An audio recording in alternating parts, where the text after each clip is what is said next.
দর্শক, সরকার কিছুদিন আগে সাম্প্রদায়িক সহিংসতা কিংবা সংখ্যালঘু নির্যাতন এই ইস্যুতে একটা প্রতিবেদন পেশ করেছিল। সেখানে ৭১টি সাম্প্রদায়িক সহিংসতার ঘটনা, যার মধ্যে একটি হত্যাকাণ্ড, এই ব্যাপারগুলো সরকার স্বীকার করেছিল। যেখানে ৩৮টি মন্দির ভাঙচুরের ঘটনা ছিল, অন্তত ৮টির বেশি মন্দিরে চুরির ঘটনা, প্রতিমা চুরির ঘটনা ছিল।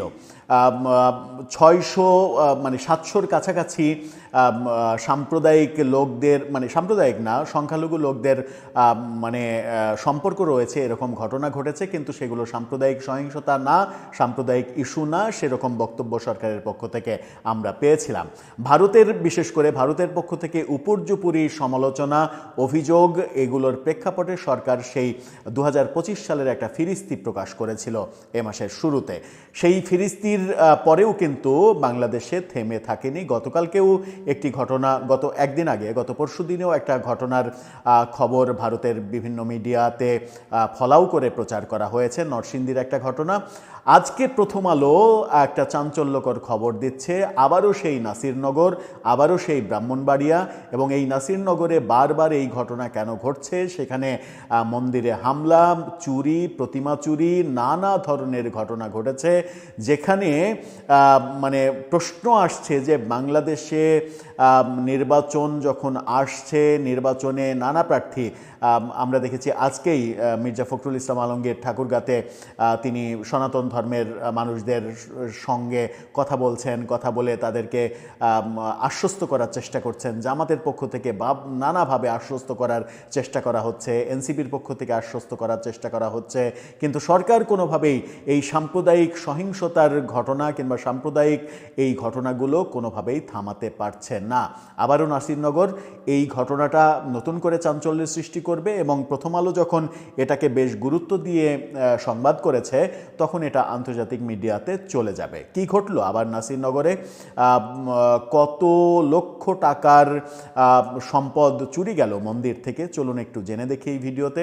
থাকবেন পলিটিক্স টিভির নিয়মিত আয়োজনে।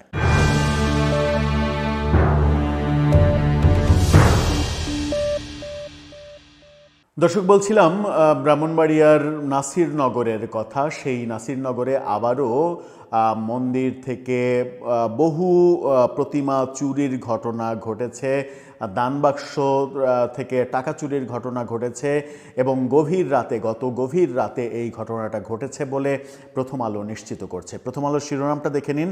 সেখানে তালাভাঙা গেটের ছবি দিয়ে তারা বলছে, নাসিরনগরে মন্দির থেকে 14টি প্রতিমা, 2টি দানবাক্স ও পূজার সরঞ্জাম চুরি। সেখানে বলেছে, ব্রাহ্মণবাড়িয়ার নাসিরনগরে শ্রী শ্রী পাগল শঙ্কর ইস্কন মন্দিরে চুরির ঘটনা ঘটেছে। এ সময় মন্দির থেকে 14টি প্রতিমা, 2টি দানবাক্স সহ পূজার সরঞ্জাম চুরি হয়েছে। গত রাত 2টা থেকে 3টার মধ্যে উপজেলার ফান্দাউক ইউনিয়নের মন্দিরটিতে এই ঘটনা ঘটে। খবর পেয়ে আজকে সকালে নাসিরনগর উপজেলা নির্বাহী কর্মকর্তা, থানা পুলিশ, ব্রাহ্মণবাড়িয়া 1 আসনের বিএনপির প্রার্থী, উপজেলা বিএনপির সভাপতি এম এ হান্নান, জামাত ইসলামের প্রার্থী এ কে এম আমিনুল ইসলাম সহ অনেকেই ঘটনাস্থল পরিদর্শন করেছেন। 2 প্রার্থী ঘটনায় জড়িতদের বিরুদ্ধে ব্যবস্থা নেওয়ার দাবি জানান। চুরির ঘটনায় মামলা করার প্রক্রিয়া চলছে বলে পুলিশ জানাচ্ছে। নির্বাচনের মৌসুম, তারা তো ছুটে যাবেনি, এটাই স্বাভাবিক। স্থানীয় বাসিন্দা, মন্দির কর্তৃপক্ষ ও পুলিশ সূত্রে জানা গেছে, দিবাগত রাত 2টা থেকে 3টার দিকে পাগল শঙ্কর ইস্কন মন্দিরে 5টি কক্ষের দরজার তালা ভাঙা হয়েছে। চোর ভেতরে ঢুকে 14টি প্রতিমা চুরি করে নিয়ে যায়। রাত 4টার দিকে মন্দিরের পূজারী আদি শিষ্য ঘুম থেকে উঠে মঙ্গল আরতি করতে প্রধান ফটকের সামনে যান। সে সময় তিনি মন্দিরের বিভিন্ন কক্ষের তালা খোলা দেখেন।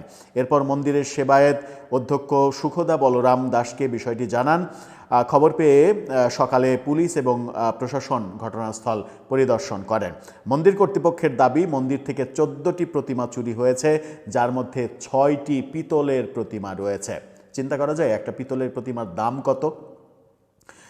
বাকি 8টি প্রতিমা পাথরের প্রতিমার দাম কিন্তু আরও বেশি, পিতলের চাইতে বেশি। এছাড়া মন্দির থেকে রূপার পাদুকা, বাঁশি, কাঁসার বাসন ও কলস, হারমোনিয়াম, বালতি, পিতলের আসন, পিতলের গ্লাস, 2টি দানবাক্স থেকে নগদ টাকা এবং এক পূজারীর 20,000 টাকা ও স্বর্ণালঙ্কার চুরি করে নিয়ে চলে যায় চোর। মন্দিরের পূজারী লিপি রানী গোপ তিনি বলেছেন, আমাদের অপরাধটা কি? বারবার আমাদের উপরেই কেন এমন অত্যাচার হচ্ছে?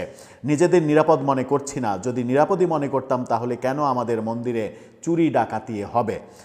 শিল্পী রানী মালাকার বলেছেন, আমি গতকাল মাধবপুর ছিলাম, আয়সা দেখি আমার কক্ষের তালা ভেঙে নগদ 20,000 টাকা, হাতের গলার কানের স্বর্ণের অলঙ্কার লুট করে নিয়ে গেছে। মন্দিরের সেবায়ত অধ্যক্ষ সুখদা বলরাম জানিয়েছেন, গতকাল রাতে আমার মন্দিরের প্রতিমাগুলো চুরি হয়ে গেছে। এছাড়া নগদ টাকা, স্বর্ণালঙ্কার, বিশুদ্ধ পানির মোটর সহ সব কিছুই নিয়ে গেছে। নাসিরনগর উপজেলা নির্বাহী কর্মকর্তা শাহিনা নাসরিন তিনি বলেছেন, রাত 2টা থেকে 3টার দিকে তালা ভেঙে এই কাজ করা হয়েছে। স্থানীয় কোনো ছিচকে চোর হবে বলে প্রাথমিক ধারণা করা হচ্ছে। এরা নাকি ছিচকে চোর। এত বড় একটা ঘটনা ঘটিয়েছে। মন্দিরের যত কক্ষ রয়েছে সেই কক্ষর তালা ভেঙেছে, চুরি করেছে। এরা নাকি ছিচকে চোর। 6টা পিতলের প্রতিমা চুরি করেছে, 8টা পাথরের প্রতিমা চুরি করেছে। এরা নাকি ছিচকে চোর। আরে ছিচকে চোর তো চুরি করে ভাই স্যান্ডেল, জুতা, এগুলো। ছিচকে চোর কি এত বড় চুরি করতে পারে? এই যে ইওনোর দায়সারা বক্তব্য, এই দায়সারা বক্তব্যের জন্যই দেশের এই কর্মকাণ্ড থামানো যায় না। একের পর এক এই সাম্প্রদায়িক ইস্যুর ঘটনাগুলো ঘটে। যিনি ইওনো তিনি এই মন্তব্য, এই ধরনের দায়সারা মন্তব্য, ছিচকে চোরের এই মন্তব্য করতে পারতেন যদি চুরিটা মন্দিরে না হয়ে একটা মাদ্রাসায় হতো, কিংবা আরও ভয়াবহ হচ্ছে একটা মসজিদে যদি চুরি হতো, তাহলে এই ধরনের দায়সারা মন্তব্য করতে পারতেন। তাহলে কি গণমাধ্যম এখনও এরকমটা বলতে পারতো যে মামলার প্রস্তুতি চলছে? প্রশ্নটা অনেক বড় প্রশ্ন, কিন্তু উত্তর নেই। আমরা 2025 সালে 71টি সাম্প্রদায়িক সহিংসতার ঘটনার সত্যতা স্বীকার করতে দেখেছি সরকারকে। বাকি 600-র বেশি ঘটনা সরকারের পক্ষ থেকে অস্বীকার করা হয়েছে এবং সেগুলোর সঙ্গে সাম্প্রদায়িক কোনো ইস্যু জড়িত নেই বলা হচ্ছে। 71টি ঘটনাই যদি সত্য হয় তাহলে কি ভয়াবহ অবস্থার মধ্যে আমরা পড়ে গেছি একবার কি আমরা ভেবেছি? সেখানে এই মহামান্য ইওনো বলেন যে এটা ছিচকে চোরের কাজ। ছিচকে চোর পাথরের মূর্তি চুরি করে 8টা, পিতলের মূর্তি চুরি করে 6টা, হাজার হাজার লক্ষ টাকা, স্বর্ণ, অলংকার এগুলো চুরি করে হচ্ছে ছিচকে চোর। দর্শক, আমরা কোন দেশে বাস করছি আদতে? আপনার মন্তব্য জানিয়ে লিখতে পারেন আমাদের কমেন্ট বক্সে।